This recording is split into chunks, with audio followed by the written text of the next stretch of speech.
my name is Chloe and I'm the Families Programmer for JW3 and welcome to the Morning Puppet Show. Thanks so much for joining us. Now, last week I left you at chapter 13 where Bertie and Omri had their first day back at big school, and your project for last week was to see if you could draw some really cool colourful pictures of any picnics that you've been having or any cool day trips, and I'd love to see what you got up to. So this week the chapter is chapter 14 and it's called The Zoo. It was the weekend. It was beautiful weather, and Susie and Mottie's parents had a surprise in store for them today.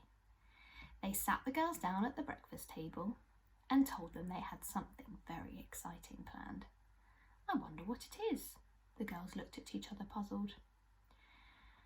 We've now been told that some of the zoos have opened, and we thought it would be a great idea to do a safe day trip to the zoo today. How does that sound, girls? Both friends looked at each other and suddenly jumped up and down. That sounds like a great idea. Everyone smiled and went to go get ready for their day.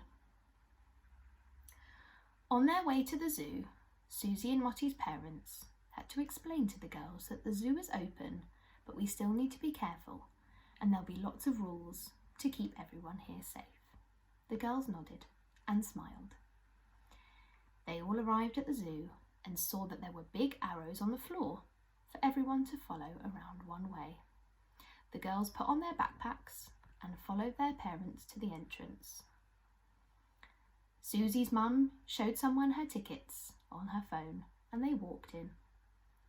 Everyone had to clean their hands and they started to follow the arrows around the park. The girls made sure to get their cameras out and take lots of pictures of all of their favourite animals as they were walking around. They were having a great time. They were allowed to see all the animals, but to make sure they were standing in the right place, not too close to anyone else and not too close to the glass.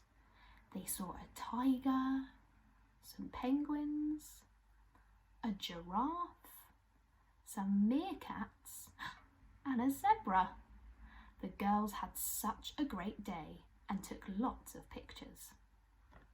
On their way out, they had to clean their hands again and make sure they were lining up in the right place. They finally made their way back home and had a great time talking about their day over the dinner table. My favourite thing was the giraffe, said Mottie. My favourite was the penguins, said Susie. As they all ate dinner together, the parents smiled and said, "We're so glad you had a nice day, girls. We loved it too." And that's the end of chapter 14. Thank you so much for listening. Now, your project for this week is to see if you can do some colourful drawings of any animals that you might have seen in your time over the last few months. So it can be a colourful bird that you see in the trees, it can be a fluffy cat or dog that you have at home, it can even be a shiny goldfish that you might have at home too. And if you want to send in your pictures, you can send them to the JW3 Facebook page. And I hope you get super crafty, and I'll see you next week. Bye guys!